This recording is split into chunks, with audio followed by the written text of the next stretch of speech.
నా పేరు శశిధర్. నాకు ఇట్లాగా ఏసీఎల్ సర్జరీ జరిగింది మెడిష్యూర్ హాస్పిటల్‌లో.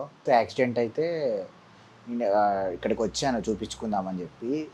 సో, అప్పుడు వాళ్ళు వూండ్స్ క్లీన్ చేశారు. తర్వాత ఏమైతుందంటే ఇట్లా కింద కూర్చోనికి అవ్వట్లేదు.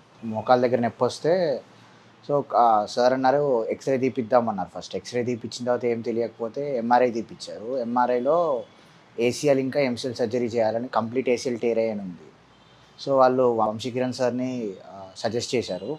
సార్‌తో కన్సల్ట్ చేసిన తర్వాత సార్ ఇట్లా ఎక్స్‌ప్లెయిన్ చేశారు మన ఎంఆర్ఐ రిపోర్ట్స్ చూసి. ఎక్స్‌ప్లెయిన్ చేసిన తర్వాత సర్జరీ చేస్తే కొంచెం బావుంటది. నీ ఏజ్ చాలా తక్కువ. తొందరగా రికవర్ అవ్వచ్చని చెప్పారు. సో, సర్జరీ ప్లాన్ చేశాము. సర్జరీ చేయించుకున్నాం. 2 డేస్ అయితుంది సర్జరీ చేయించుకొని.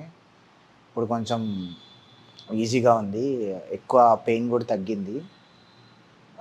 బెటర్‌గుంది. పాత నొప్పితో పోలిస్తే ఇప్పుడు చాలా బెటర్‌గుంది.